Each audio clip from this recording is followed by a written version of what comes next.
రండి యెహోవాను గూర్చి ఉత్సాహగానము చేసెదము. రండి యెహోవాను గూర్చి ఉత్సాహగానము చేసెదము. ఆయనే మన పోషకుడు, నమ్మదగిన దేవుడని. ఆయనే మన పోషకుడు, నమ్మదగిన దేవుడని. ఆహా హల్లెలూయా, ఆహా హల్లెలూయా, ఆహా హల్లెలూయా, ఆహా హల్లెలూయా. రండి యెహోవాను గూర్చి ఉత్సాహగానము చేసెదము. కష్ట నష్టములెన్నున్నా, పొంగు సాగరలెదురైనా, కష్ట నష్టములెన్నున్నా, పొంగు సాగరలెదురైనా, ఆయనే మన ఆశ్రయం. ఇరుకులు ఇబ్బందులలో ఆయనే మన ఆశ్రయం. ఇరుకులో ఇబ్బందులలో, ఇరుకులో ఇబ్బందులలో రండి యెహోవాను గూర్చి ఉత్సాహగానము చేసెదము. రండి యెహోవాను గూర్చి ఉత్సాహగానము చేసెదము. విరిగి నలిగిన హృదయముతో దేవదేవుని సన్నిధిలో, విరిగి నలిగిన హృదయముతో దేవదేవుని సన్నిధిలో అనిసము ప్రార్థించిన, తొలుగు ఈవులు మనకెన్నో. అనిసము ప్రార్థించిన, కలుగు ఈవులు మనకెన్నో, కలుగు ఈవులు మనకెన్నో. రండి యెహోవాను గూర్చి ఉత్సాహగానము చేసెదము. రండి యెహోవాను గూర్చి ఉత్సాహగానము చేసెదము. త్రోవ తప్పిన మోరలను చేరదీసిన నాదుడని, త్రోవ తప్పిన మోరలను చేరదీసిన నాదుడని. నీతి సూర్యుడాయనే అని నిత్యము స్తుతి చేయుదము. నీతి సూర్యుడాయనే అని నిత్యము స్తుతి చేయుదము. నిత్యము స్తుతి చేయుదము. రండి యెహోవాను గూర్చి ఉత్సాహగానము చేయుదము. రండి యెహోవాను గూర్చి ఉత్సాహగానము చేయుదము. ఆయనే మన పోషకుడు, నమ్మదగిన దేవుడని. ఆయనే మన పోషకుడు, నమ్మదగిన దేవుడని. ఆహా హల్లెలూయా, ఆహా హల్లెలూయా, ఆహా హల్లెలూయా, ఆహా హల్లెలూయా. ఈరోజు ఇంత సీరియస్గా ఇక్కడ ఉంటున్నాం. మన ఇంట్లో కూడా ఇదే సీరియస్నెస్ ఉంటుందా? మనల్ని మనం పరీక్షించుకోవాలి. ఇక్కడ ఎలా అయితే మనం పద్ధతిగా నడుచుకుంటున్నామో ఇదే పద్ధతి మన బయట, మన కాలేజెస్లో, మన స్కూల్స్లో, మన ఉద్యోగంలో, మన వ్యాపారంలో ఎలా ఉందో దేవుడు పరీక్షించుకోమంటున్నాడు నిన్ను నన్ను ఈ రోజున. అట్టి పరీక్షకు మనము కలిగి మనం ఏం చేయాలంటే దేవుణ్ణి ఆరాధించాలి. యేసుక్రీస్తు ప్రభు ఎలాగున్నారు? ఆయన గురించి ఒక వాక్యం చూడొచ్చు. హెబ్రీయులకు రాసిన పత్రిక 13వ అధ్యాయము. హెబ్రీయులకు రాసిన పత్రిక 13వ అధ్యాయము 8వ వచనం చూడండి, ఆయన ఎలాగున్నారు ఈ లోకంలోనికి మనిషి కుమారునిగా వచ్చినప్పుడు. హెబ్రీయులకు రాసిన పత్రిక 13:8 ఎలా ఉన్నారండి? యేసుక్రీస్తు నిన్న నేడు ఒక్కటే రీతిగా ఉన్నాడు, అవును యుగయుగములకును ఒక్కటే రీతిగా ఉండును. 7వ వచనం చూడండి, మీకు దేవుని వాక్యము బోధించి మీ పైని నాయకులుగా ఉన్న వారిని జ్ఞాపకం చేసుకుని వారి ప్రవర్తన ఫలమును శ్రద్ధగా తలంచుకొనుచు వారి విశ్వాసమును అనుసరించుడి. మన పైన కొంతమంది నాయకులు ఉన్నారు. దావీదు రాజు ఉన్నాడు, సౌలు రాజు ఉన్నాడు, సొలొమోన్ రాజు ఉన్నాడు. వాళ్ళ ఎలా అయితే ప్రవర్తించారో, చెడు ప్రవర్తన అయితే మనము దాన్ని అక్కడే అరికట్టాలి. ఎక్కడైతే మంచి నడువడి కలిగి మంచి రాజులను మనం చూసామో వారి ప్రవర్తన కలిగి మనము జీవించాలి. మన పిల్లలకి చిన్ననాటి నుండే వాక్య ప్రకారము అనుసరించేలాగా వారికి వాక్యము బోధించాలి. అప్పుడు బాలుడు ఎదుగుతున్నప్పుడు ఎలాగుంటాడు? వాక్యానుసారంగా ఎదుగుతాడు. సమూయేలు ప్రవక్తని ఏలీ ఎలా పెంచాడంటే వాక్యము ప్రకారం పెంచితే ఆ బాలుడు ఎలాగయ్యాడంటే తిరిగి ఆయనకే వాఖ్యానాలు ఇచ్చాడు. ఎవరంటే సమూయేలు. ఏమన్నాడు ఏలీని? ఇదిగో నీ ఇంట్లో ముసలోడు వరకు ఎవ్వరు బతకరు, యవనస్తుల వరకు కూడా బతకరు, అందరూ చనిపోతారు. అలాగే ఏలీ కుమారులు ఏలీ స్థూలదేహి అయి 90 పడిన సంవత్సరంలో ఆయన కూడా చనిపోయాడు. కాబట్టి పాప పరిహారార్థ బలి పాత నిబంధనలు ఎంత సీరియస్గా అయితే దేవుడు తీసుకుంటున్నాడో నూతన నిబంధనలు కూడా అంతే సీరియస్గా తీసుకుంటున్నాడు. ఇప్పుడంతా జనరేషన్ ఎలాగైపోయిందంటే ఫ్రెండ్లీ డాడీ ఫ్రెండ్లీ మమ్మీ. ఏమండి అంతేనా? మా పై జనరేషన్లో నాన్నగారిని అమ్మగారిని ఎలా పిలిచేవారు? అమ్మగారు నాన్నగారు అని పిలిచేవారు. మా జనరేషన్కి వచ్చేసరికి డాడీ మమ్మీ లేదా అమ్మ నాన్న. నెక్స్ట్ జనరేషను స్టైల్గా డాడ్ మామ్. ఇప్పుడు జనరేషన్ ఎలాగుందండి? బయట మాట్లాడబడుతున్నాయి చాలా వరకు. ఏమంటారండి? తండ్రిని అయితే గమ్ముని అనలేరు, కానీ తల్లిని అయితే ఏమంటారు? అమ్మని ఏమంటాం? ఏమే అన్నం ఎట్టవే అని అంటాం. ఏమండి బయట అయ్యే మాటలు. తల్లిదండ్రులంటే గౌరవం లేదు పిల్లలకి. ఏమే అన్నం ఎట్టవే. ఒక ఊర్లో ఒక కుటుంబం, ఒక అతను అన్నాడంట, ఒక యవనస్తుడు ఉన్నాడు, 10th క్లాస్ కరోనా దయ వల్ల పాస్ అయిపోయాడు. వాళ్ళ అమ్మ దగ్గరికి వెళ్ళి అన్నాడంట, అమ్మ నీకు విషయం చెప్పాలన్నాడంట. చెప్పు బాబు ఏంటి అని అడిగిందంట. 10th క్లాస్ కరోనా దయ వల్ల పాస్ అయిపోయాను, ఇంటర్మీడియట్ సబ్జెక్టులు పక్కన పెట్టు, 3వ ఇంట్లో ఉందమ్మా అన్నాడంట. ఏంట్రా టెక్స్ట్ బుక్ ఉందా అంటే, కాదమ్మా నేను గాఢంగా ప్రేమించిన అమ్మాయి ఉందన్నాడంట. తల్లి అందంట వెంటనే ప్రార్థనలో ఎడదాం ఉందంట. ఇప్పుడు ఎలా ఉందంటే, ప్రార్థనలో ఎడతావా నేను అడుగుతున్నాను. ప్రార్థనలో పెడితే దేవుడు ఆ విషయాన్ని చాలా చాలా సీరియస్గా తీసుకుంటాడు. తల్లిదండ్రుల బాధ్యత ఏంటంటే పిల్లని వాక్యానుసారంగా పెంచడమే తల్లిదండ్రుల బాధ్యత. మనం కూడా వాక్యానుసారంగా ఎదగాలని దేవుడు సూచిస్తున్నాడు. ఆయన ఎంతైతే పరిశుద్ధుడో అంత పరిశుద్ధత నీలో నాలో ఆయన చూస్తాడు. కాబట్టి మనమందరము దేవుని ఆత్మ చేత నడిపింపబడి ఆయన ఆత్మను కలిగి మనము ఆయన్ను ఆరాధించాలి.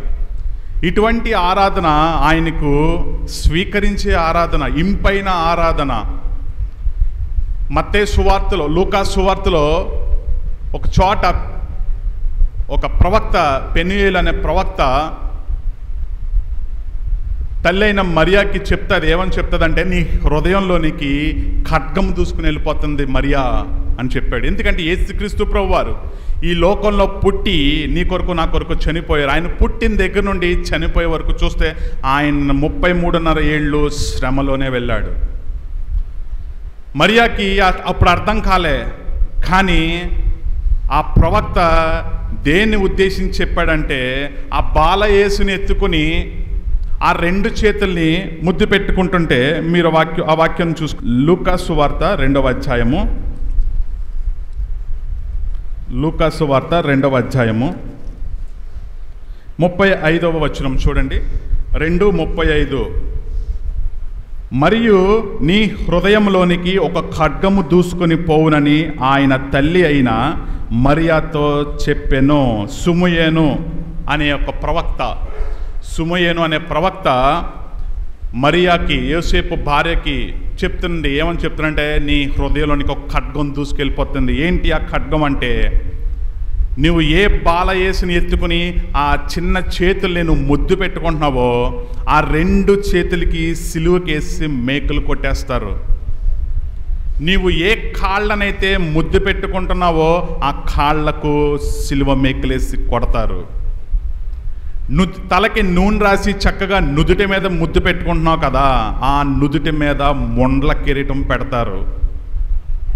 ఏ పసిపిల్ల దేహాన్ని పట్టుకొని నువ్వు చికిలిస్తూ నవ్వుతూ సరదా పడుతున్నావో ఆ బాడీని, ఆ యొక్క శరీరాన్ని నాగల్ని దున్నినట్టు కొరడా దెబ్బలతో కొడతారు మరియా అని ముందుగానే సుమయను హెచ్చరించాడు. యేసుక్రీస్తు ప్రభు జననం మరణం చూస్తే ఎంతో ఎంతో బాధాకరం. ఆయన ఆరాధించడానికి ఈరోజు వచ్చాము. ఆయన ఆరాధించేవారు ఆత్మతో సత్యంతో. ఆయన్ని ఎలాగా మన కొరకు చనిపోయాడో, ఆయన శిలువలో చేసిన క్రయదానాన్ని, రక్త క్రయదానాన్ని మనం జ్ఞాపకం చేసుకుని, పసిబాలుడైనటువంటి ఈ బాలయేసుని మనం జ్ఞాపకం చేసుకుని, మన కొరకు మళ్ళీ తిరిగి రానయ్యున్న మెస్సయ్య మన యేసుక్రీస్తు ప్రభు జ్ఞాపకం చేసుకుని, ఆయన యుగ యుగముల వరకు ఒక్కటే రీతిగా ఉంటాడు. అట్టి రీతిగా మనము దేవుణ్ణి ఆరాధించు వారమై ఉన్నాము.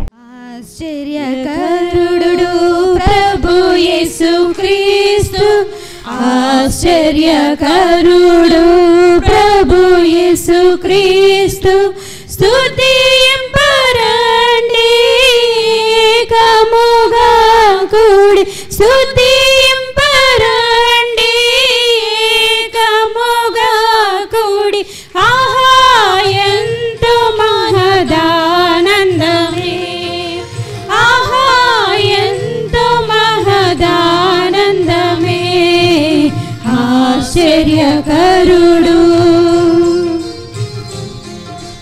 లెక్కలేని మహాకార్యములు, పరిశోధింపలేని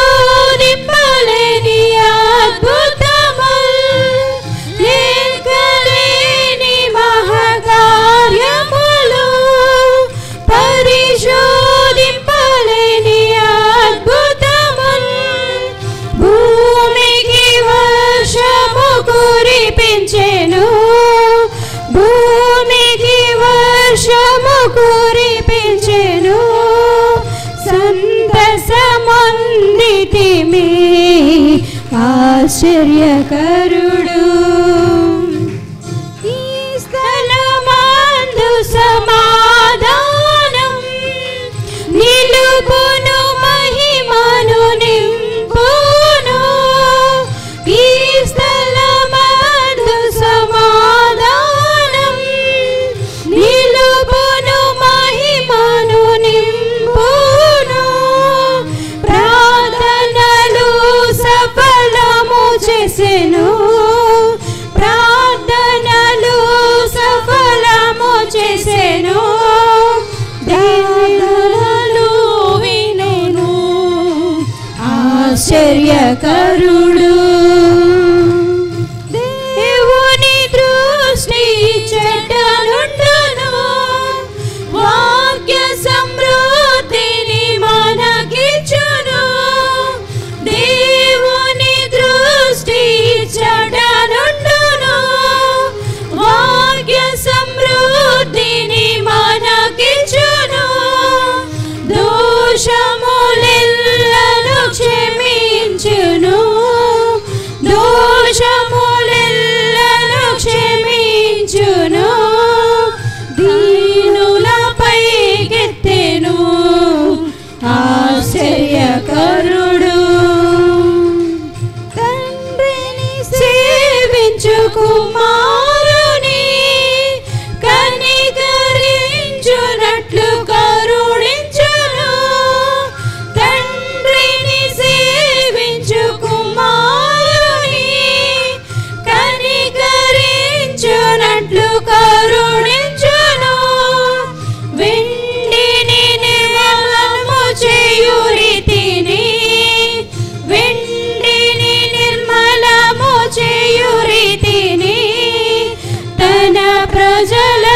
చేయును ఆశ్చర్యకరుడు. నీతి సూర్యుడు ఉదయించెను, అతని రేఖలు ఆరోగ్యమిచ్చును. నీతి సూర్యుడు ఉదయించెను, అతని రేఖలు ఆరోగ్యమిచ్చును. క్రొవ్విన దూడల గొంతు వలె, క్రొవ్విన దూడల గొంతు వలె ఆనందించెదము. ఆశ్చర్యకరుడు ప్రభు యేసుక్రీస్తు, ఆశ్చర్యకరుడు ప్రభు యేసుక్రీస్తు. స్తుతింపరండి ఏకముగా కూడి, స్తుతింపరండి ఏకముగా కూడి. ఆహా ఎంతో మనకానందమే, ఆహా ఎంతో మనకానందమే. ఆశ్చర్యకరుడు.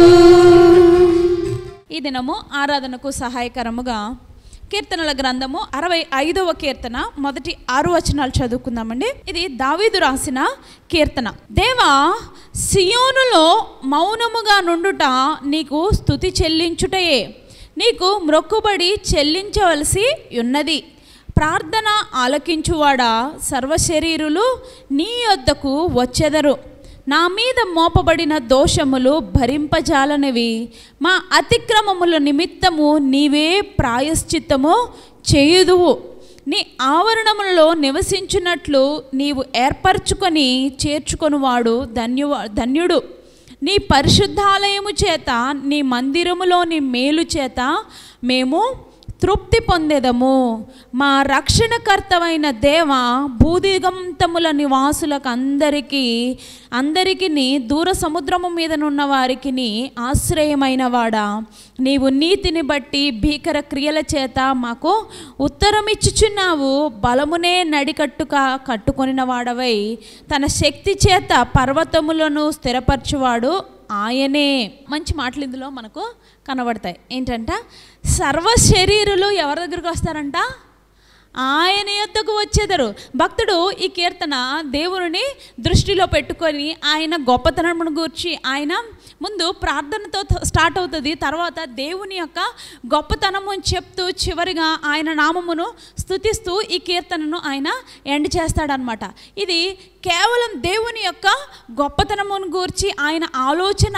సర్వశరీరులు అంటే శరీరధారులమైన మనందరి గురించి ఆయన ఏ రీతిగా ఆలోచిస్తాడు, మనుషులను ఏ రీతిగా ఆయన ప్రేమిస్తూ ఉన్నాడు, వారికి ఏది అవసరమో సమస్తము ఆయన ఎలాగూ సమకూరుస్తున్నాడు, వారి ఆత్మలకు ఏది అవసరమో అవన్నీ కూడా చక్కగా ఈ కీర్తనలో చక్కగా రాయబడి ఉన్నాయన్నమాట. దావీదు భక్తుడు అంత గొప్పగా దేవుని గురించి ఆలోచించుకుంటున్నాడు అనమాట. ఏంటి, దేవా, సియోనులో మౌనముగా నుండుట నీకు స్తుతి చెల్లించుటయే. సియోను అంటే ఏంటండి? సియోను అంటే దేవుని పర్వతము, దేవుని ఇల్లు, విశ్వాస గృహము, మందిరము, ఆయన మందిరము, ఆయనను ఆరాధించు చోట. మౌనముగా ఉండడం అంటే ఏంటి? మరి మౌనంగా ఉంటే ఇలాగొచ్చి మనం దేవుని మందిరంలోనికి వచ్చి మౌనంగా ఉంటే ఆయనకు స్తుతి చెల్లించినట్ల అక్కడ దానికి అర్థము అది కాదు. ఇప్పుడు మన ఇంటికి ఎవరన్నా చుట్టాలు వస్తున్నారనుకోండి, గెస్ట్లు ఎవరన్నా వస్తున్నారనుకోండి, మనం ఏం చేస్తాం? భోజనానికే వస్తున్నారు, ఏం చేస్తామండి? మనం ఆహారం సిద్ధపరుస్తాం, అవునా?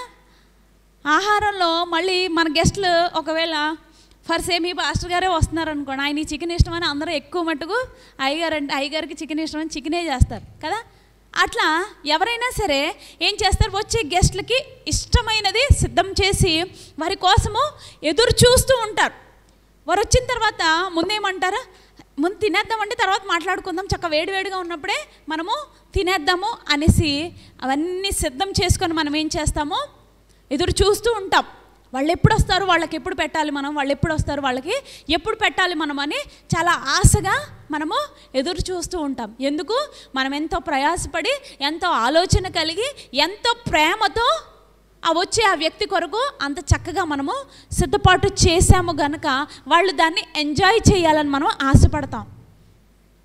మరి సియోన్లో కూడా దేవుడు ఇంగ్లీష్లో చక్కని మాట ఉంది, నేను అదే చదువుతాను మీకు. ప్రైజ్ ఈజ్ అవైటింగ్ అని రాస్తాడనమాట. ఇంగ్లీష్లో అయితే ప్రైజ్ ఈజ్ అవైటింగ్ అని రాస్తాడు. అంటే అక్కడ స్తుతి దేవుని కొరకు ఎదురు చూస్తుందంట.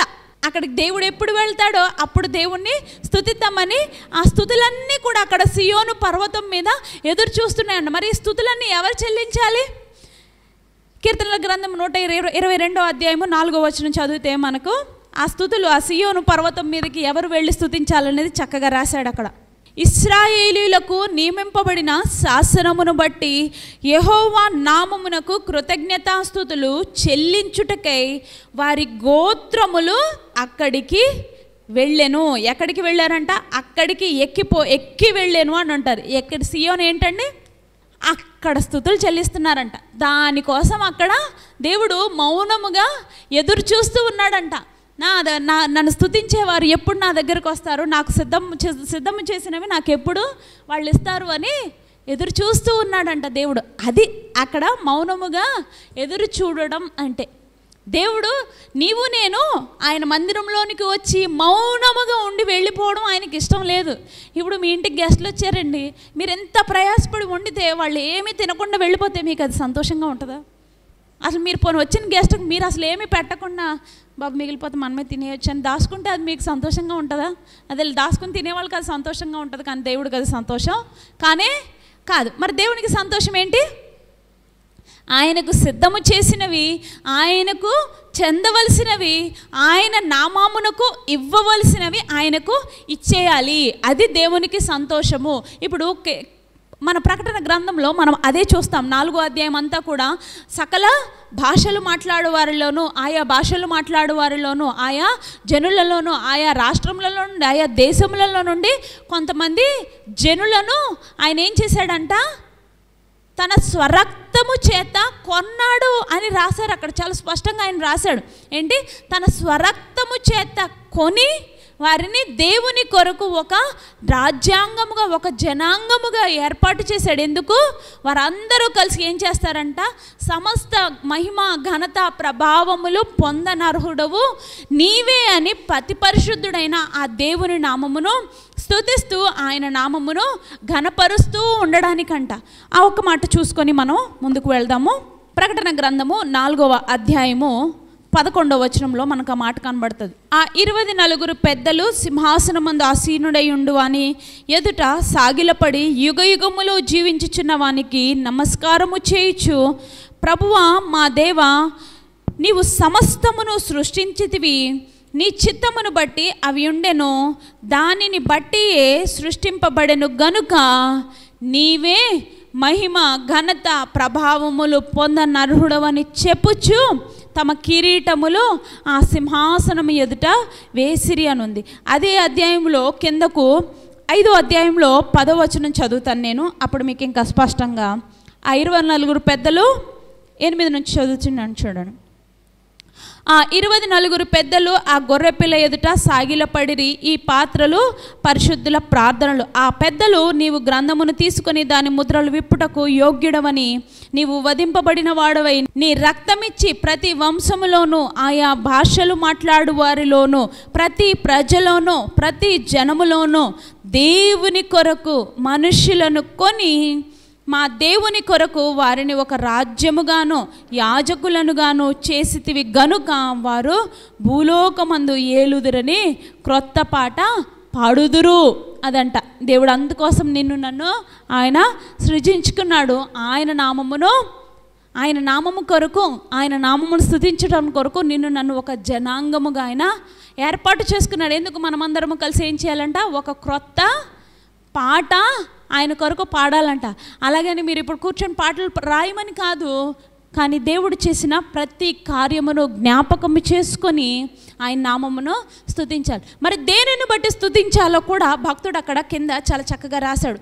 ప్రార్థనలు ఆలకించువాడా అంటున్నాడు. ఇటు క్షేమస్థితిని ఆయన ఇచ్చాడంటే కేవలము ఆయన నీ మీద నా మీద ఆయన చూపిన కృప, ఆయన కనుదృష్టి నీ మీద నా మీద ఉంది. ఆయన చెవులు నీవు నేను చేస్తున్న ఈ ప్రార్థనను ఆలకించి ఉన్నవి గనుకనే నీవు నేను ఇక్కడ ఉన్నాం. మొదటిది మనం ఏం చూసాం? ప్రార్థనలు ఆలకించువాడా అంటున్నాడు. రెండవది ఏంటంట? మా అతిక్రమముల నిమిత్తము నీవే ప్రాయశ్చిత్తము చేయుదువు అంటున్నాడు. అందును బట్టి మనం దేవుని స్తుతించాలి. మన ప్రార్థనలు ఆలకించినందుకు మన అతిక్రమములను మన దోషములను ఆయనే తుడిచివేసినందుకు ఆయనకు మనము స్తుతులు చెల్లించాలి. మూడవది చూడండి, నీ ఆవరణంలో నివసించినట్లు నీవు ఏర్పరచుకొని చేర్చుకొనువాడు ధన్యుడు.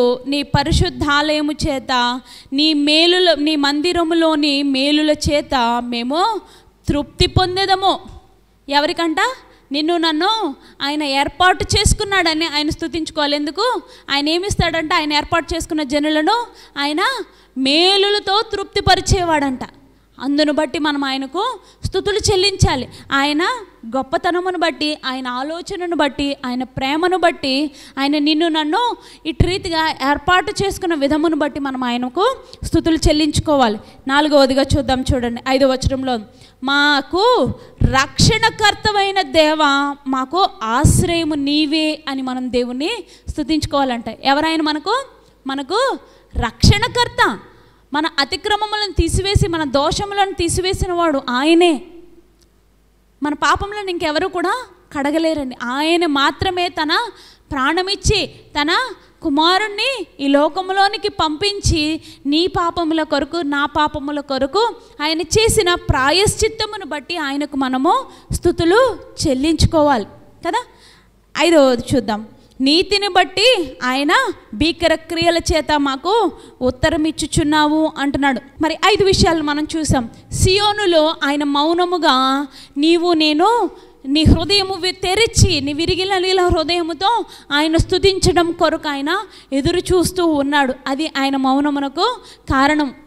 ఎందుకంటే ఆయన నిన్ను నన్ను నీవు చేసుకున్న ప్రార్థనలో నేను చేసుకున్న ప్రార్థనలో ఆయన ఆలకించాడు, అంగీకరించాడు. ఆయన యొద్దకు మనము చాలా ఫ్రీగా మన తండ్రి దగ్గరికి వెళ్ళినట్టే ఆయన దగ్గర కూడా అలాగే వెళ్ళి ఆయన స్తుతించుకోవడానికి ఆయన ఒక అవకాశాన్ని మనకు దయచేశాడు. ఇంకేంటి? మన అతిక్రమములను ఆయన తీసివేసిన వాడు. అంతేకాదు ఇంకేంటి? మాకు రక్షణకర్తమైన దేవుడవు, మమ్మలను మేలులతో తృప్తిపరిచిన వాడవని ప్రభునామమును మనము స్తుతించుకుందాం. ఆరాధనకు యోగ్యుడా నిత్యము స్తుతించెదను,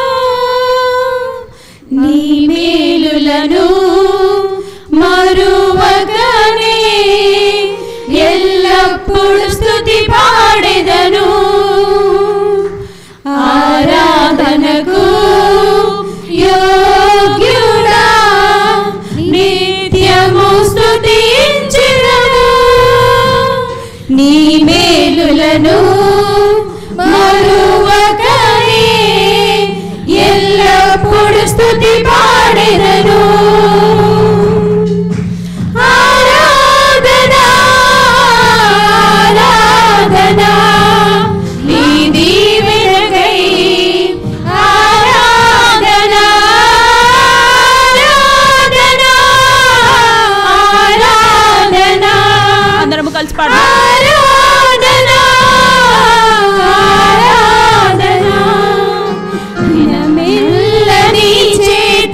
చాపి నీ కౌగిలిలో కాపాడుచుంటివే,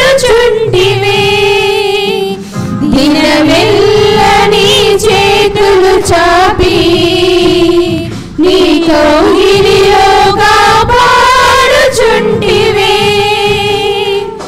నీ ప్రేమ నీ జాలి నీ కరుణకై నా పూర్ణ హృదయముతో సన్నతింతును. నీ ప్రేమ నీ జాలి నీ కరుణకై పూర్ణాత్మ మనసుతో కొనియాడెదను.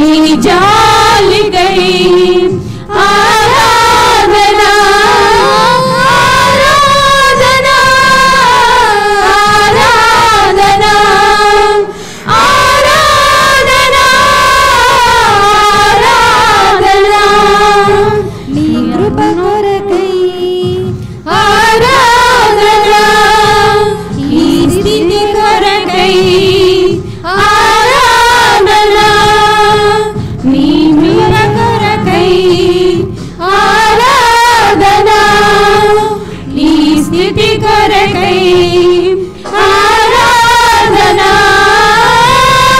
ఆరాధన ఆరాధన ఆరాధన ఆరాధన.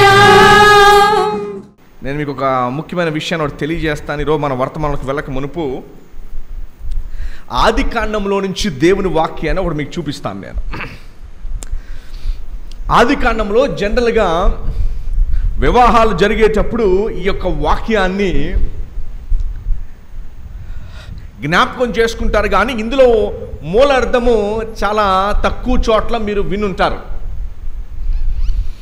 ఆదికాండంలో దేవుడు ఆదామును చేసిన తర్వాత ఆదాము యొక్క ప్రక్కటెముకలో నుంచి హవ్వను చేసినట్టుగా మనకందరికీ తెలుసు. అందరికీ తెలుసు కదండి, హవ్వను చేసినట్టుగా ప్రక్కటెముకలో నుంచి హవ్వను చేసినట్టుగా మనందరికీ తెలుసు. హవ్వను చేయగానే చూడండి 2వ అధ్యాయం 22వ వచనంలో ఏం జరిగిందో. తరువాత దేవుడని యెహోవా తాను ఆదాము నుండి తీసిన ప్రక్కటెముకను స్త్రీనిగా నిర్మించి ఆమెను ఆదాము నొద్దకు ఎక్కడ నిలబెట్టాడు దేవుడు? ఆదాము నొద్దకు తీసుకుని వచ్చాను. ఆదాము ముందు నిలబెట్టాడు. ఎవరిని అంటే లిటరల్గా పెళ్లి చూపులు అయితే లేవు, కానీ డైరెక్ట్గా పెళ్లికి సిద్ధం చేసేసి దేవుడు ఆదాము ముందు ఆమెను నిలబెట్టాడు. ఎవరిని? ఆమె. ఇంకా ఎవరాల పేరు ఆమె. ఈ పేరేంటండి? ఇంకా పేరు రాలా. ఆమెను నిలబెట్టాడు. నిలబెట్టగానే చూడండి ఆదాము రియాక్షన్ చూడండి. దేవుని బిడ్డలముగా దేవుణ్ణే మొదట మనం ప్రేమించాలి. దేవుని బిడ్డలంగా ఎవరిని మొదట ప్రేమించాలి? దేవుణ్ణే మనం మొదట ప్రేమించాలి. ఆయనకే మనం త్రొషగొని ఉండాలి తప్ప మనము మన ప్రేమ డైవర్ట్ కాకూడదు. వ్యక్తుల మీద కానీ, వస్తువుల మీద కానీ, మరి దేని మీదకి, ఇంట్లో వారితో సహితము మన ప్రేమ ఎవరి మీద డైవర్ట్ కాకూడదు. డైవర్ట్ అవ్వడం వల్ల ఎంత డేంజరో చూడండి. ఆమెను చూడగానే ఏమని అన్నాడో చూడండి. అప్పుడు ఆదాము ఇట్లా నేను ఏమన్నాడు తెలుసండి? బైబిల్లో మొట్టమొదటి పొయిటిక్ పాట, మొట్టమొదటి పాట జనరల్గా మన మందిరంలో కూర్చొని దేవుని కోసం పాటలు పాడతాము. రోజులో కూడా ఇంటి దగ్గర విశ్వాసులు దేవుని కొరకే పాటలు పాడాలి. కానీ ఆదాము మొట్టమొదటి పాట చూడగానే, దేవా నువ్వు నాకు ఇచ్చినందుకు నీకు వందనాలు, నాకు ఇచ్చిన ఇంటిని బట్టి నీకు వందనాలు, నాకు ఇచ్చిన ఆరోగ్యాన్ని బట్టి, నాకు ఇచ్చిన స్థితిగతులను బట్టి, నాకు ఇచ్చిన సర్వస్వాన్ని బట్టి నీకు వందనాలు అని చెప్పడం మానేసి ఈనాడు ప్రజలు ఏం చేశారు అంటే ఇచ్చిన వాటితో ఉంటున్నారు. ఘాటైన మాట వాడచ్చు, కానీ ఇచ్చిన వాటితో సంతృప్తిని పొందుతున్నారు. ఇచ్చిన వ్యక్తిని మర్చిపోయి ఈనాడు ప్రజలు ఏం చేస్తున్నారంటే అన్యులు మరీ దారుణము. ఇక్కడ ఆదాము దేవునికి స్తుతులు చెల్లించకుండా అతని ముందు నుంచున్న ఆ రూపాన్ని చూచి ఒక పాట వేసుకున్నాడు. ఎవరిని స్తుతించాలి? ఇచ్చిన వ్యక్తిని స్తుతించాలి. కానీ ఆదాము ఏం చేశాడు చూడండి. నా ఎముకలలో ఎముక, నా మాంసములో మాంసము నరునిలో నుండి తీయబడిన కనుక ఎవని పేరు పెట్టాడు? అందరు అవ్వ అనుకుంటారు. అవ్వ తర్వాత వచ్చిన పేరు. ఫస్ట్ పేరు ఏ పేరు అనుకున్నారు? ఫస్ట్ పేరు ఏంటి? నారి అని పేరు పెట్టాడు. మీకు అర్థమైందండి? ఆదాము భార్యకు ఇచ్చిన మొదటి పేరు ఏంటనుకున్నారు? నారి అని ఇచ్చాడు. ఫస్ట్ ఎవరిని ప్రేమించాలి? ఎవరి మీద పాట పాడాలి, ఎవరికి స్తుతులు చెల్లించాలి, ఎవరి వైపు చూడాలి? ఇచ్చినందుకు, ఇచ్చిన వస్తువు వైపు చూడాలా, ఇచ్చిన వ్యక్తి వైపు చూడాలా? మనమందరము ఆదాము వల్ల పాపంలో పడ్డాం కనుక ఇచ్చిన వ్యక్తిని చూడకుండా ఇచ్చిన వస్తువుని, ఇచ్చిన పదార్థాన్ని, ఇచ్చిన మనిషిని చూస్తున్నారు. బైబిల్లో ఒకే ఒక్క అధ్యాయంలో మొత్తం తారుమారైపోయింది. ఏమైపోయింది చూడండి. ఎవరి మీద పాట పాడాడు? ఇచ్చిన వస్తువు మీద. ఇచ్చిన వస్తువుని ప్రేమించాడు. దేవుని మీద పాట పాడాల్సిన వ్యక్తి. అలాగే మనము కూడా ఇచ్చిన వ్యక్తిని స్తుతించాలి, ఆయన్ని మర్చిపోయి ఉద్యోగం కొరకు ప్రార్థన చేయండి పాస్టర్ గారు, ఉద్యోగం లేదండి, నేను ఎన్నో సంవత్సరాల నుంచి నమ్మకంగా దేవుని సన్నిధికి వస్తున్నాను, ఉద్యోగం కోసం ప్రార్థన చేయండి పాస్టర్ గారు. సంఘం అందరూ కూడా ఉద్యోగం కోసం ప్రార్థన చేయగానే ఉద్యోగం వచ్చింది. బ్రదర్, సిస్టర్ గారు రాలేదంటే ఆదివారం అంటే ఆదివారం జాబుకి వచ్చేయమన్నారండి. ఏంటంట ఆన్సర్ ఇచ్చింది? ఆదివారం ఎక్కడికి రమ్మన్నారు? వెంటనే ఏమర్చిపోయారు? చూడండి 24వ వచనం నుంచి 2వ అధ్యాయం 24వ వచనం నుండి 3వ అధ్యాయం 18వ వచనం వరకు కనుక మీరు చదివే ఉంటారు. తినద్దన్న పండు తిని వారు దేవునిగా ఉగ్రతను కొని తెచ్చుకున్నారు. శోధించబడి హవ్వ పాపం చేస్తే, ఆమె పాపం చేస్తే, నారి పాపం చేస్తే, ఆ నారి వలన, నారి మాట విని ఆదాము కూడా మోసపోయాడు. ఇప్పుడు 20వ వచనం చూడండి. ఇంకో కొత్త పేరు కనపడద్దు మీకు 20వ వచనంలో. సో ఫస్ట్ ఆదాము ఆమెకు భార్యకి ఏం పేరు పెట్టాడండి? ఫస్ట్ పెట్టిన పేరేంటి? నారి అని పేరు పెట్టాడు. ఇప్పుడు చూడండి 20వ వచనంలో మీకు ఏం కనపడుతుందో. 20వ వచనంలో ఏం కనపడుతుంది చూడండి. ఆదాము తన భార్యకు హవ్వ అని పేరు పెట్టెను. ఒక అధ్యాయానికి ముందు ఏ పేరు ఉంది? నారి అని ఉంది. ఒక అధ్యాయం దాటగానే ఏ పేరు ఉంది? ఏ అధ్యాయానికి మారు. ఒక అధ్యాయం ఎంత జరిగింది తెలుసా? వారు తినద్దన్న పండు తిని హవ్వ ఆ సర్పం చేత మోసగించబడి, సర్ప మాట విని, ఈమె మాట ఆదాము విని, దేవుడు వారి నలుగురిని కూడా శపించాడు. నువ్వు ఇచ్చిన వ్యక్తిని మర్చిపోయి ఇచ్చిన వస్తువులను కనుక పట్టుకొని ఏలాడేమా అదే ఉరితాడైపోతాయి. ఇక్కడికి అదే జరిగింది. మొట్టమొదటి వ్యక్తి చేసిన తప్పు అదే. అక్కడి నుంచి మనందరం వచ్చాం. ఆదాము అవ్వ నుండే మనమందరం వచ్చాం. మన పితరుడు ఆదాము చేసిన తప్పు ఏంటంటే ఇచ్చిన వ్యక్తిని మర్చిపోయాడు.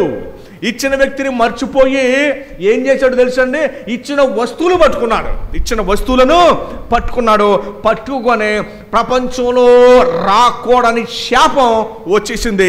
ఇప్పుడు 20వ వచనంలో అంటున్నాడు, ఆదాము తన భార్యకు ఏం పేరు పెట్టి తెలుసా? అవ్వ అని పేరు పెట్టని. అనగా ఆమె జీవము గల ప్రతి వానికిని తల్లి.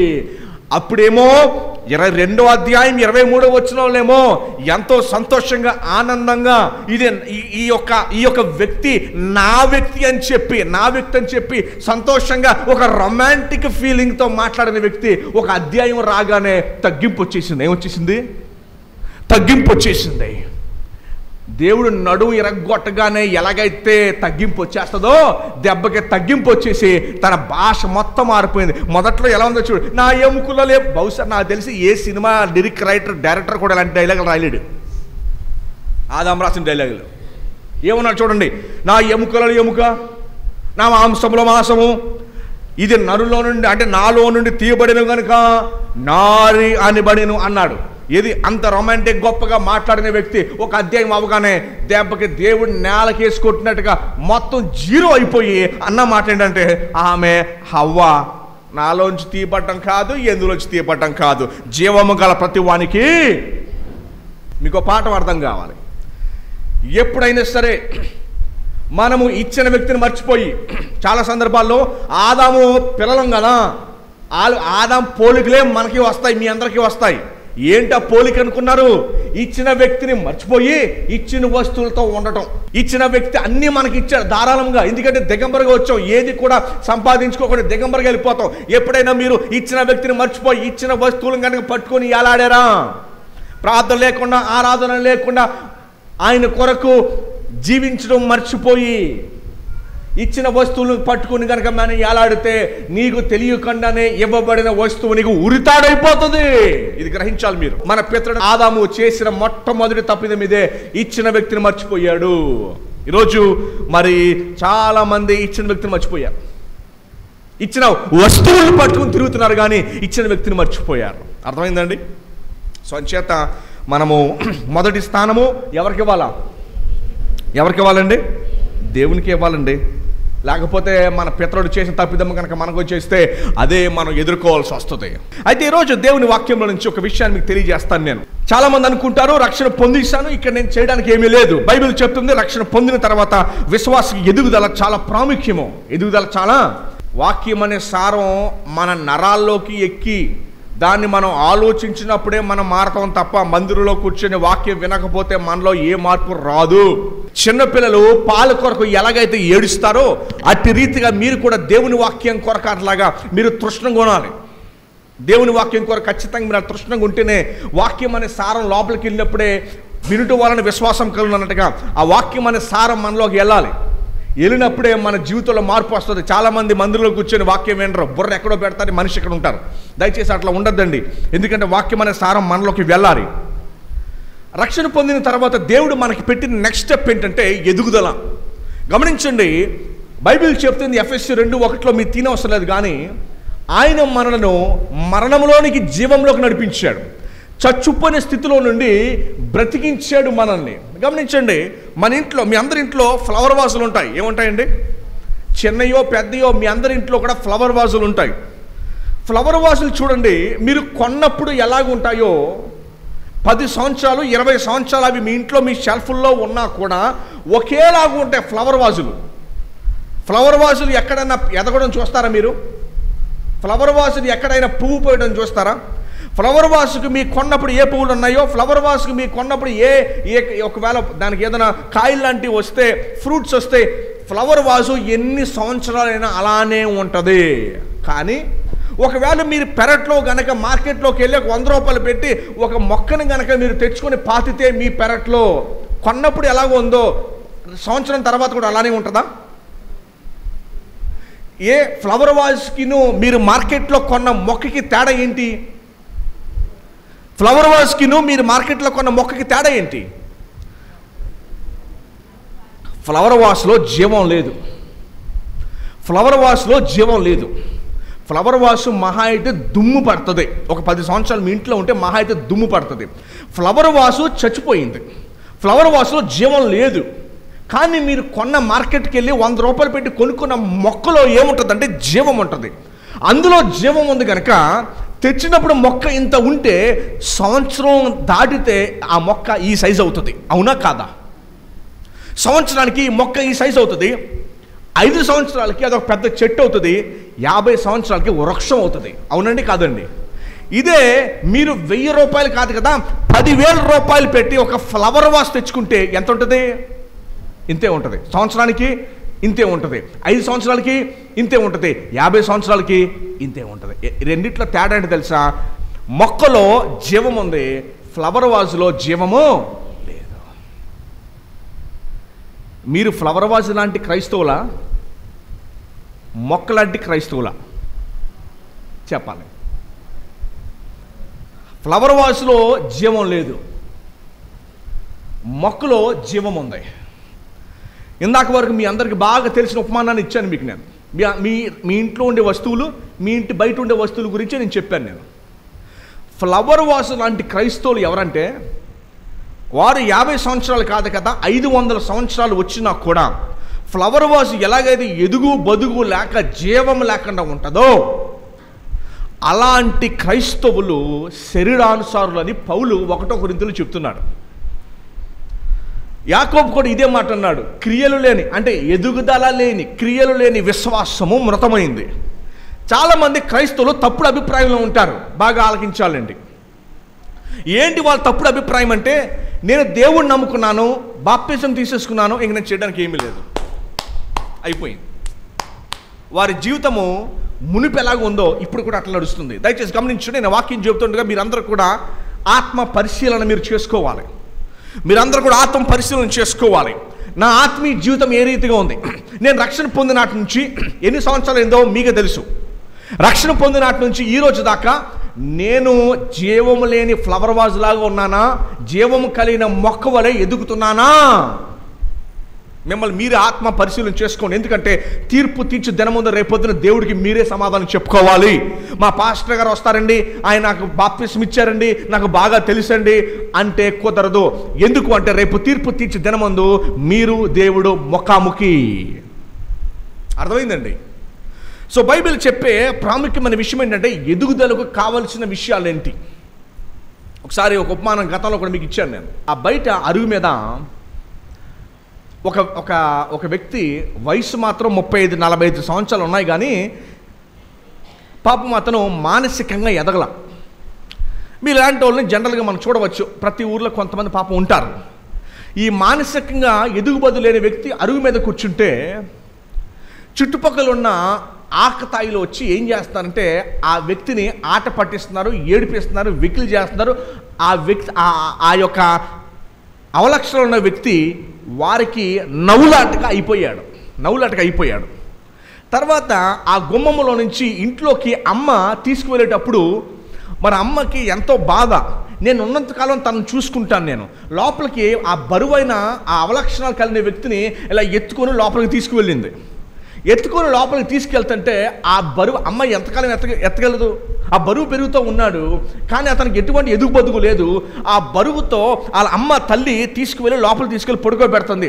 రోజు కూడా తను చూసుకోవాలి. తనకున్న బాధ ఏంటంటే నేను ఉన్నంతకాలం తనను చూసుకుంటాను. నేను స్టోరీ కాదండి, రియల్ సంఘటన చెప్తున్నాను మీకు. నేను ఆవిడ ఎప్పుడు బాధపడుతూ ఉంటుంది, నేను ఉన్నంతకాలం నేను చూసుకుంటాను, ఒకవేళ నేను వెళ్ళిపోతే ఈ బిడ్డని ఎవరు చూసుకుంటారు? దయచేసి గమనించండి. అది చూసినప్పుడు మనకేమనిపించాలంటే ఎదుగు బదుగు లేని క్రైస్తవ విశ్వాసుడు, ఎదుగు బదుగు లేని క్రిస్టియన్ కనిన తల్లికి దేవునికి చింత బాధ తీసుకొస్తాడు. కనిన దేవునికి బాధని రోదనను తీసుకొస్తే లోకానికే నవ్వులాటగా ఉంటాడు.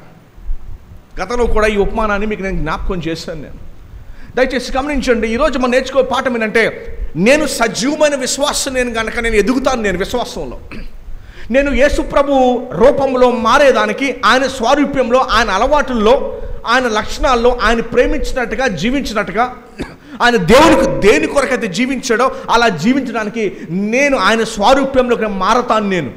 నేను చనిపోయిన విశ్వాసగా ఉన్నాను. నేను యాకోబు అంటున్నాడు, క్రియలు లేని విశ్వాసం మృతమైనది.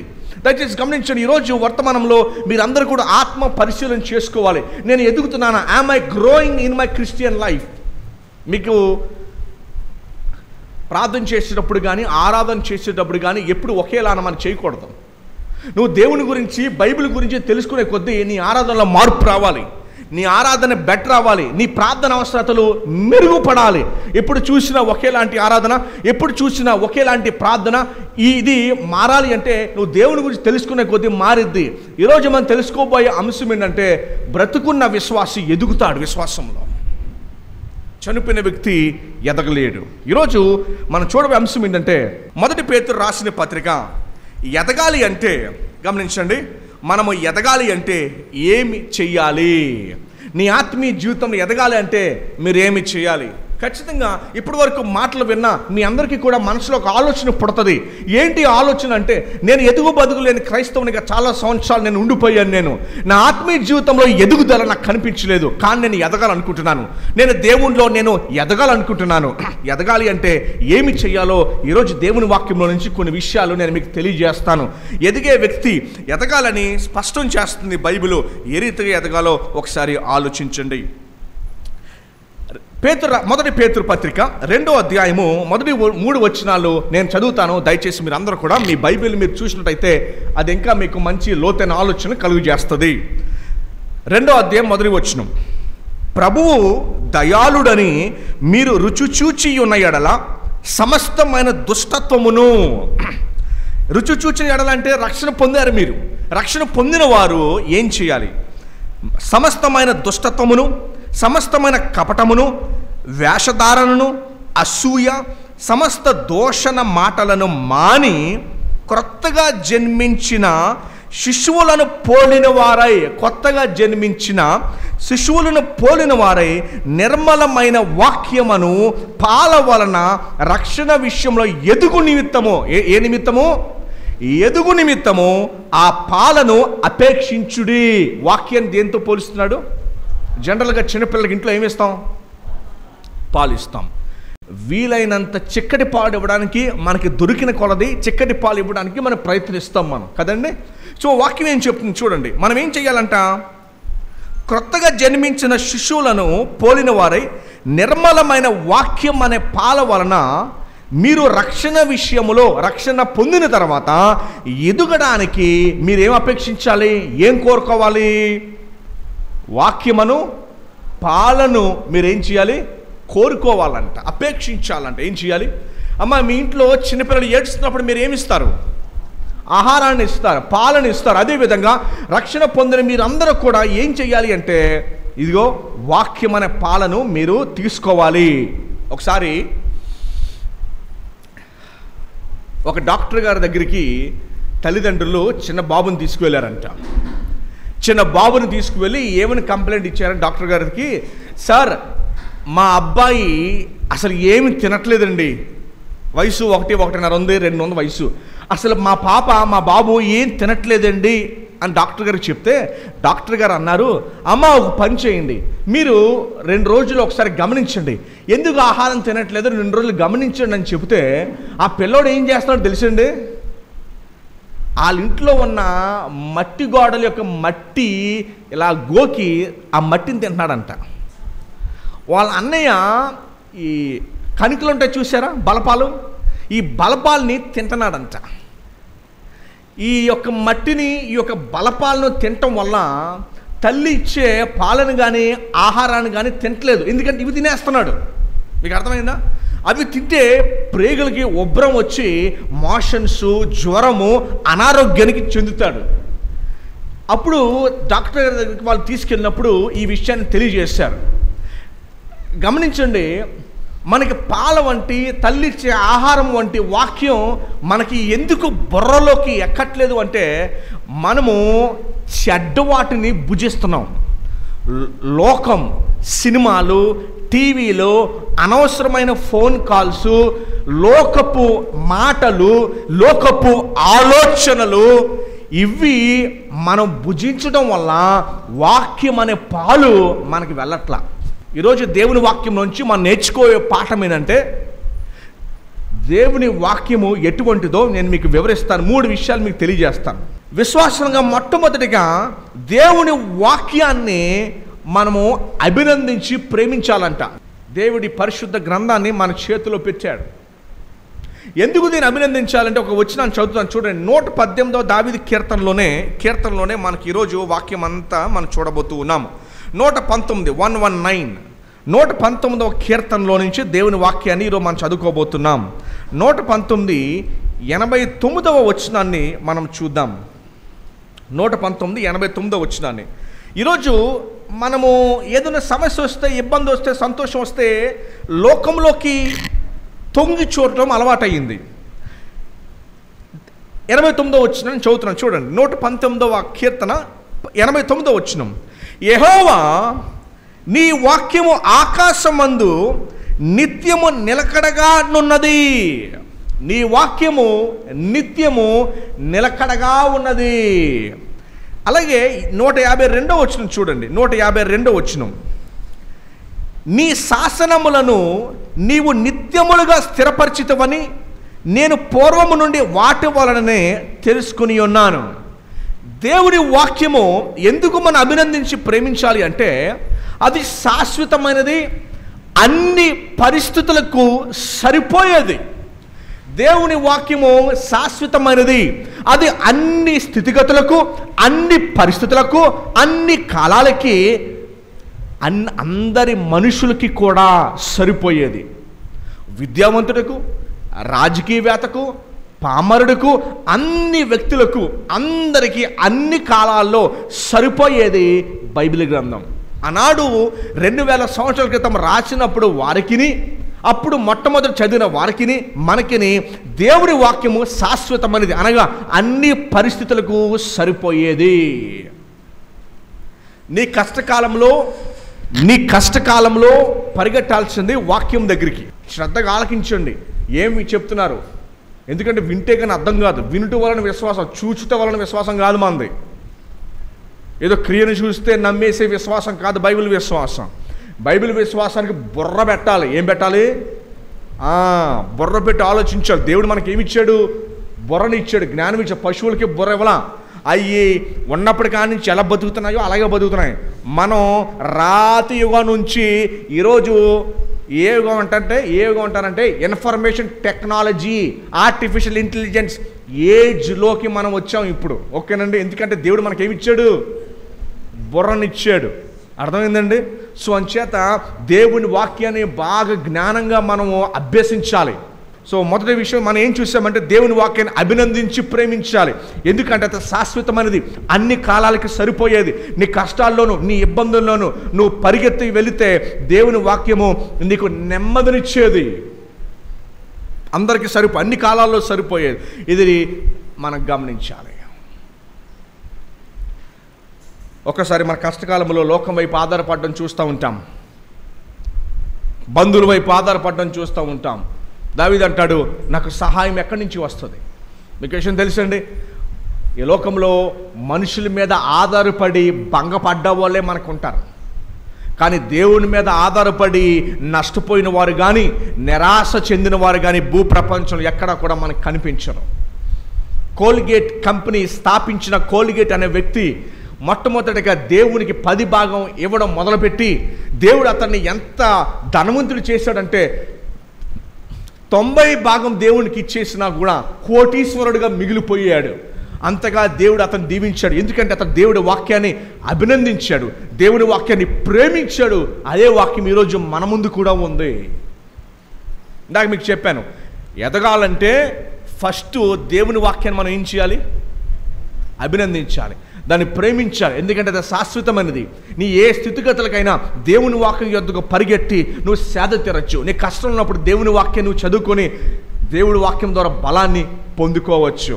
రెండో విషయాన్ని జ్ఞాపకం చేస్తాను. 119వ అధ్యాయంలోనే 142వ వచనం చూద్దాం. 142వ వచనం మనకి ఏమి నేర్పిస్తుందో చూడండి. దేవుని వాక్యము నీ నీతి శాశ్వతమైనది, నీ ధర్మశాస్త్రము కేవలము సత్యమంట. దేవుని వాక్యం ఏంటండి? ఎందుకు దేవుని వాక్యం యొద్దకు ఎందుకు పరిగెత్తాలి? దాని పాల వలన మనం ఎందుకు అపేక్షించాలి అంటే, మొదటిది దేవుని వాక్యము శాశ్వతమైనది. ఏ పరిస్థితికైనా దేవుని వాక్యం మనకి చాలు. ఏ స్థితిగతులకైనా దేవుని వాక్యము మనల్ని బలపరుస్తుంది. ఇందాక మీకు చెప్పానే, దేవుని వాక్యం ఎడల మనం ఎందుకు మనకి తృష్ణ లేదంటే లోకం ఎంటర్ అయిపోయింది. టీవీలు, స్నేహాలు, సినిమాలు, లోక అలవాట్లు ఇవి ఎంటర్ అయిపోవటం వల్ల పిల్లవాడు తల్లిచ్చే ఆహారాన్ని తినలేకపోతున్నాడు. ఎందుకంటే కణుకులు, బలపాలు, మట్టిని తినేస్తున్నాడు కనుక తల్లిచ్చే ఆహారం తీసుకోలేకపోతున్నాడు. అలానే లోకంలో ఒకవేళ లోకాన్ని మనం భుజిస్తే కనుక దేవుని వాక్యాన్ని మనం భుజించలేం. రెండో మాట ఏంటంటే, దేవుని వాక్యము ఎందుకు మనం భుజించాలి, ఎందుకు అభినందించి ప్రేమించాలంటే, ఇందాక వాక్యం చెప్తుంది దేవుని వాక్యము సత్యం కాబట్టి. దేవుని వాక్యము సమస్య వచ్చినప్పుడు, సంతోషం వచ్చినప్పుడు మనం ఏం చేస్తామో తెలుసా? మనకు తోచింది చేస్తాం. సమస్య వచ్చినప్పుడు హృదయంలో అనిపించింది చేస్తాం. సమస్య అయ్యా ఎందుకు మానేశారంటే నా మనసు బాగాలేదండి. మరి సంతోషం వచ్చినప్పుడు ఎందుకు మానేసామంటే ఫ్రెండ్స్ వచ్చారండి, బంధువులు వచ్చారండి. కష్టం వచ్చినప్పుడేమో నా మనసు బాగాలేదు. దయచేసి గమనించండి, బైబిల్ చెప్తుంది మానవునికి హృదయం ఘోరమైన వ్యాధి కలిగిందంట. అది మోసకరమైందంట. ఏంటంటే అది హృదయం. లోకం ఏం చెప్తుంది తెలుసండి? లోకం ఏం చెప్తుందంటే నీ మనసు ఏం చెప్తుంది అని అంటది. నీకు మనసు నచ్చినట్టుగా చెయ్యి అని చెప్తుంది. లోకం ఏం చెప్తుందో తెలుసండి? నీకేమనిపిస్తుంది చెప్పు అని అడుగుతారు. దయచేసి గమనించండి, మన కష్టం వచ్చినప్పుడు మీ మాట మీరు అనద్దు, దేవుని మాట వినండి. ఎందుకు అంటే శ్రమ వచ్చినప్పుడు, కష్టం వచ్చినప్పుడు చాలామంది ఏం చేస్తారో తెలుసా, వారికి హృదయంలో తోచినట్టు చేస్తారు. సాతానుడు తెస్టేసి కూర్చున్నాడు లోపల. బైబిల్ చెప్తామా, అర్థమవుతుంది మాట. ఎందుకంటే మీరందరూ కూడా కష్టం వచ్చినప్పుడు, శ్రమ వచ్చినప్పుడు వెంటనే మీరు ఏం చేస్తారో తెలుసా, మీకు అనిపించింది చేస్తారు. అవునా కాదా? శ్రమ వచ్చినప్పుడు, కష్టం వచ్చినప్పుడు మీరు ఏం చేస్తారు? అనిపించింది చేసేస్తారు, తోచింది చేసేస్తారు. లోకం కూడా ఏమంటుంది తెలుసా, లోకం కూడా ఏమంటుందంటే, నీ మనసులో ఏం చెప్తుంది చెప్పు, నీ మనసు ఏం చెప్తుంది చెప్పు, నువ్వేమనుకున్నావు అది చేసే ఫస్ట్. దయచేసి గమనించి, బైబిల్ చెప్తుంది నీ మొదటి శత్రువు నువ్వే అని సైకాలజీ చెప్తుంది. సైకాలజీ ఈ ఒక్క విషయంలో సత్యం కొట్టింది. బాగా గమనించండి. విషయం ఏంటంటే, హృదయము మోసకరమైంది. నీకు శ్రమ వచ్చినప్పుడు నీకు తోచింది కాదు చేయాల్సింది.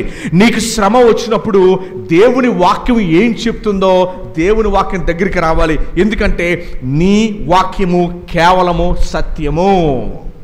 అమ్మ, అర్థమవుతుందా మీకు?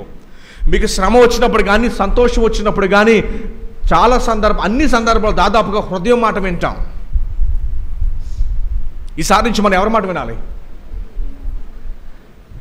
వాక్యం చదవడం ఇబ్బంది అయితే, చదవడం రాకపోతే మోకాళ్ళు వేసి దేవుని సన్నిధిలో ప్రార్థన చేసుకోండి. ఒకవేళ మీరు కనుక మీకు చదువు వచ్చి వాక్యం చదవడం రాగలిగితే కనుక దయించి మీరు ఈ మాటని మీరు మనసులో పెట్టుకోండి. నాకు శ్రమ వచ్చినప్పుడు, నాకు బాధ వచ్చినప్పుడు నా మనసు మాట కాదు నేను వినాల్సింది, నాకు తోచినట్టుగా కాదు నేను చేయాల్సింది, నేను ఆధారపడాల్సింది ఇదిగో వాక్యం మీద. ఎందుకంటే నీ వాక్యము కేవలము సత్యము. ఎందుకంటే మనమందరం కూడా దాదాపుగా మన కష్టం రాగానే వెంటనే పరిగెట్టేది మన ఆలోచన చెప్పినట్టు చేస్తాం. దయచేసి అలా చేయొద్దు.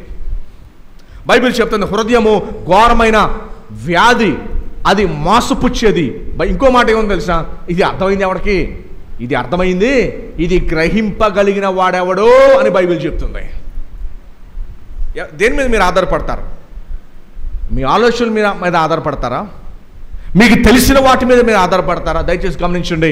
అందుకనే కీర్తనకారుడు అంటాడు, దేవా నేను నడవవలసిన మార్గమును, త్రోవను నాకు బోధించుము అని అంటున్నాడు.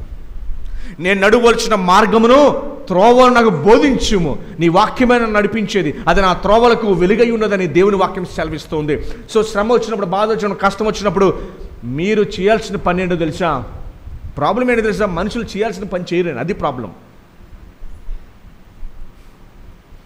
ఎక్కడి నుంచి వచ్చింది అనుకున్నారు? ఇది మన పితరుడైన ఆదాము నుంచి వచ్చింది. ఇంట్లో పిల్లలు ఉన్నారు, ఎప్పుడు కూడా ఏ పని చేస్తారు? చేయమని పని చేస్తారు, చేయొద్దని పని చేస్తారా? మీ అందరింట్లో పిల్లలు ఉండే ఉంటారు కదండి, పిల్లల్ని పెంచారు, మీ అందరికి అనుభవం ఉంది. పిల్లలకు ఏ పని చేస్తారు? చేయమని పని చేస్తారు, చేయొద్దని పని చేస్తారా? గట్టిగా చెప్పండారా? ఎందుకు? ఎవరైనా వాళ్ళకి బళ్ళో కానీ, గుళ్ళో కానీ, ఎక్కడైనా బోధిస్తారా? ఇంట్లో కానీ నాన్న మాట వినొద్దు, అమ్మ మాట వినొద్దు, టీచర్ మాట వినొద్దని ఎవరైనా బోధిస్తారు ఎక్కడైనా? ప్రతి చోట అక్కడ ఏం బోధిస్తారు? మాట వినమనే బోధిస్తారు. కానీ అలా ఎప్పుడు వంకరగా ఎందుకుంటారు? సో అంచేత మన శ్రమ వచ్చినప్పుడు, కష్టం వచ్చినప్పుడు ఎవరి మాట వినాలి? ఎవరి మాట వినాలండి? దేవుని వాక్యం మీదకి రావాలి. ఎందుకంటే బైబిల్ చెప్తుంది నీ వాక్యము కేవలం సత్యము, నీ హృదయము కేవలము అసత్యము. వాక్యము సత్యమైతే నీ హృదయం ఏంటి? అసత్యం. నీ హృదయం అసత్యము, దేవుని వాక్యం మాత్రమే సత్యం. అంచేత బైబిల్ చెప్తున్న మాట ఏంటంటే మీరు ఎన్నడూ కూడా దేని మీద ఆధారపడకూడదు. చెప్పాలి, దేని మీద ఆధారపడకూడదు? ఎవరి మాట వినకూడదు? ఎవరి మాట వినకూడదమ్మా? నీ మాటను వినకూడదు. సాతానుడు కాదు, సాతానుడు తెస్టేసుకొచ్చున్నాడు నీలో. అందుకని నీ మాట నువ్వు వినకూడదు, నువ్వు దేవుని మాట వినాలి.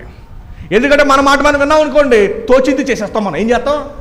తోచింది చేస్తాం. మనం తోచింది కాదు. చాలామంది ఏమంటారంటే గుడి దగ్గరికి వచ్చి, అయ్యగారు తోచింది ఇద్దాం అనుకున్నానండి. ఏమిస్తారంట?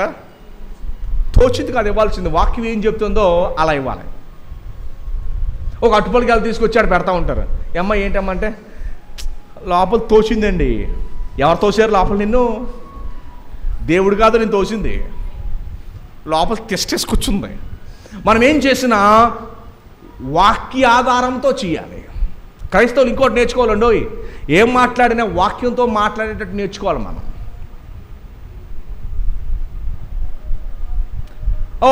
1 గంట అయిపోయింది, రండి భోంచేద్దాం. అప్పుడు మీరు అనాలి, మనుషుడు రొట్టె వలన కాదు మాత్రం జీవించేది, యెహోవా సెలవిచ్చిన ప్రతి వాక్కు వలన జీవిస్తాడు. అమ్మా ఉత్తిరే అన్నానమ్మా, అబద్ధములు ఆడు నాలుక యెహోవాకు హేయము. దేంతో మాట్లాడాలి మీరు? దేంతో మాట్లాడాలండి? మనకి లోక సామెతలో, లోక మాటలో ఎక్కువైపోయి దేవుని వాక్యముతో మాట్లాడే క్రైస్తవులు ఏరమ్మా? ఏరి అమ్మా నీరసంగా ఉంది, కాసేపు నిద్రపోదాం అనుకున్నాను. నో యెహోవా ధర్మశాస్త్రమునందు దివారాత్రములు ధ్యానించి ఆనందించేవాడు ధన్యుడు. నువ్వు దేంతో మాట్లాడాలి? ఒక ఉపమానం ఇస్తాను, ఇది నిజంగా జరిగింది. ఒక మిషనరీ, ఆయన పేరు రిచర్డ్ విర్బర్న్ ఆయన పేరు. ఆయన రష్యా కమ్యూనిస్టు దేశాల్లో దేవుని సేవ చేస్తుంటే తీసుకువెళ్ళి ఆయన్ని 14 సంవత్సరాలు జైల్లో వేసేసారు. ఎన్ని సంవత్సరాలు? 14 సంవత్సరాలు. బైబిల్ ప్రకటిస్తున్నందుకు, సేవ చేస్తున్నందుకు. మరి 14 సంవత్సరాలు లోపల పెట్టేస్తే ఏం చదువుకుంటాడు? అతని స్నేహితుడిని ఇద్దరం కలిసి లోపలేసేస్తే ఈయనేమో తన జీవితంలో బైబిల్లో ఉన్న కొన్ని పుస్తకాలని బట్టి పట్టిస్తాడంట. ఆయన కూడా కొన్ని పుస్తకాలను బట్టి పట్టేస్తే ఈయనకి ఉన్న బట్టి పట్టిన పుస్తకాలేమో ఈయన చెప్పాడు, ఆయన బట్టి పట్టిన పుస్తకాలేమో ఈయన చెప్పి ఇద్దరు వాక్యాన్ని డిస్కస్ చేసుకుంటున్నారు. అయితే కొన్ని పుస్తకాలు మేము బట్టి పట్టాం, వారి పుస్తకాల్లో. అయితే బైబిల్ అంతా మాకు కావాలి. వారు బైబిల్ కొరకు తృష్ణ కొనిన జనం, బైబిల్ని అభినందించి ప్రేమించిన బిడ్డలు కనుక వారు ప్రార్థన చేసుకుంటున్నారంట. దేవా మాకు మీ గ్రంథాన్ని మమ్మల్ని జైలు నుంచి బయట పాడేయమని ప్రార్థించారు. దయచేసి గమనించండి, this is a real life story. ఇది రియల్ లైఫ్ స్టోరీ. ఈ రిచర్డ్ అనే భక్తుడు మన భారతదేశానికి కూడా వచ్చాడు.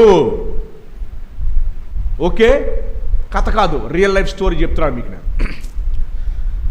గమనించండి, వారిద్దరు ప్రార్థన చేసుకున్నారు. దేవా నీ వాక్యాన్ని మాకు అందించని ప్రార్థన చేసుకుంటుంటే వారిని ఏం చేశారంటే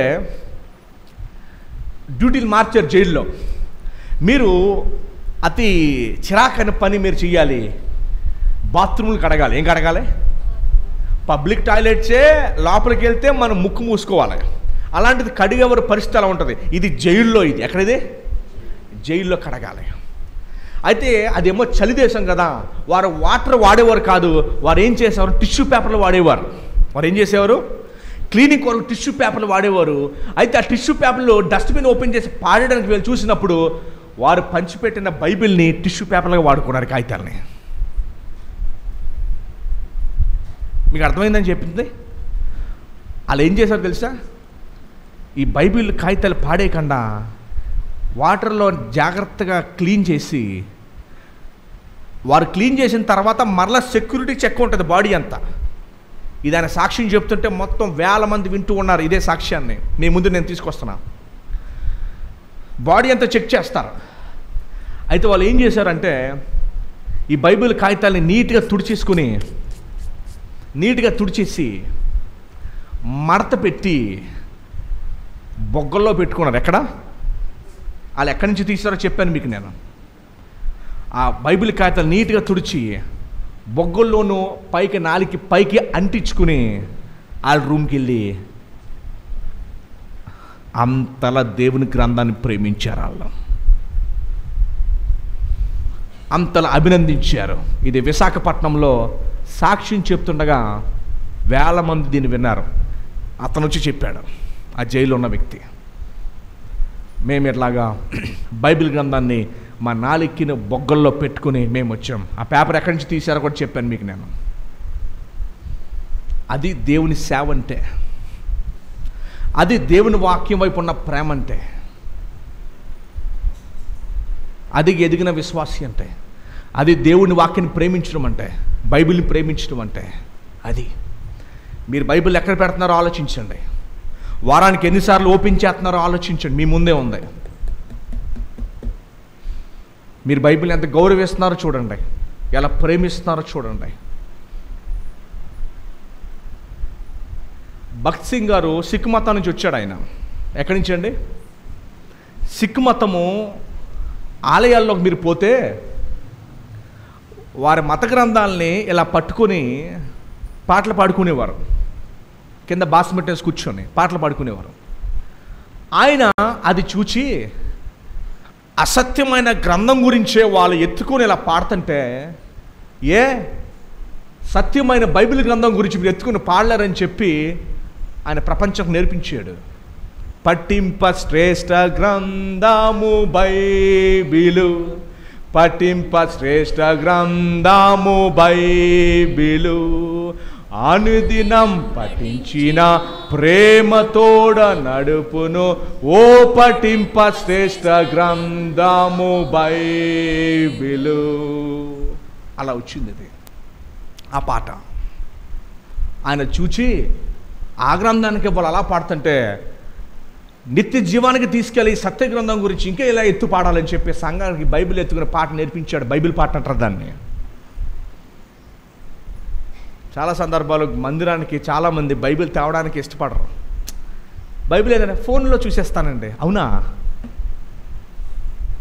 అవునా ఫోన్లో చూసేస్తావా? బైబిల్ ఉందని తేవా?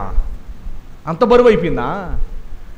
నేను జీవానికి తీసుకెళ్ళే గ్రంథము నువ్వు మోసుకొచ్చే బరువు కూడా నువ్వు మొయ్యలేవా? అంత బరువు అయిపోయిందా? రేపొద్దున దేవుడికి మనం సమాధానం చెప్పాలి. ఈ మాట చెప్పిన ముగిస్తాను నేను. మూడవది 119 దావీదు కీర్తన 72 వచనం. 119:72. వేల కొలది వెండి బంగారు నాణెములు కంటే నీవిచ్చిన ధర్మశాస్త్రము నాకు మేలు అంటున్నాడు. ఏమంటాడండి? వేల కొలది వెండి బంగార నాణెముల కంటే నీవిచ్చిన ధర్మశాస్త్రము నాకు మేలు. మీకేంటి మేలు మీ జీవితంలో చెప్పండి? నిజంగా వాక్యము మీ జీవితంలో అంత గొప్పదా?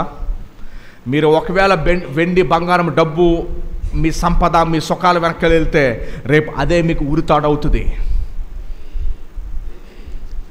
సొలొమోను అంటాడు, దేవా నాకు వెండి బంగారము శత్రువులకు ప్రాణాలు నాకు వద్దు, నాకు నీ ప్రజలు నడిపించడానికి నీ జ్ఞానాన్ని నాకు దయచేయని అడిగాడు సొలొమోను. దేవుడు అన్నాడు, నువ్వు ఇట్లా అడిగినందుకు నువ్వు అడగంది కూడా నేను నీకు ఇచ్చేస్తున్నా. ఎన్నడూ నీ జీవితంలో ఒక యుద్ధం కూడా చేయవు. ప్రపంచ సంపదలన్నీ కాళ్ళ దగ్గర ఉంటాయి. ప్రపంచంలో అత్యంత తెలివితేటల మనిషిగా నువ్వు నిలబడతావు. నీలాంటి వ్యక్తి ప్రపంచంలో ఇంకా ఉండడు, రాలేదు, రాబోడు. అంత గొప్పగా సొలొమోన్ని దేవుడు హెచ్చించాడు. ప్రపంచంలో ఎవరు మర్చిపోరు ఆ పేరుని. ప్రపంచంలో అత్యంత జ్ఞానమైన వ్యక్తి సొలొమోను. అందరు అడిగినట్టు అతను అడగల. దయచేసి మీరు కూడా అందరు ప్రార్థన చేసినట్టు మీరు చేయకండి. దేవా నా అవసరతలు కాదయ్యా, నేను నా కుటుంబము నీకు నమ్మకంగా నడుచుకునేటట్టు నన్ను చెయ్యండి. దేవుడు మీరు అడగంది కూడా మీకు ఇస్తాడు. మీకు మన ఆలోచనలు మన ప్రార్థనలు అన్నీ కూడా లోకం వైపు తిరిగిపోయి లోకాశలతో నిండిపోయి లోక ప్రార్థనలు ఉంటే దేవుడు దుఃఖిస్తున్నాడు, రోధిస్తున్నాడు పరలోక రాజ్యంలో. మన ప్రార్థన అడగాల్సింది ఆ నా మహిమ కొరకు మనం అడగాలి. ఆ నా మహిమ కొరకు జీవించడానికి మన ప్రార్థనలు అడగాలి. అడగంది కూడా నీకు ఇచ్చేస్తాడు. కుమారుడిని యేసు ప్రభు వారు నీకు ఇచ్చినప్పుడు ఆయన ఇంకా ఏం దాచుకుని ఉంటాడు చెప్పండి? ప్రభునే నీకు ఇచ్చేసినప్పుడు నీకు ఇంకేమి ఇవ్వాలి? నీకు ఇంకా అత్యంత విలువైంది ఆయనే ఇచ్చేస్తాడు నీకోసం. దయచేసి గమనించండి, బైబిల్ చెప్తుంది నీ వాక్యము శాశ్వతమైనది, నీ వాక్యము సత్యమైనది. మూడవది నీ వాక్యము ఐశ్వర్యము వంటిది. మూడవది ఏంటంటే నీ వాక్యము ఐశ్వర్యం వంటిది కూడా, ఐశ్వర్యం కంటే గొప్పది. దేవుని వాక్యాన్ని మనము అభినందించాలి, ప్రేమించాలి, ఆస్వాదించాలి. దేవుని వాక్యాన్ని ప్రేమించే బిడ్డలుగా మనము ఉండాలి.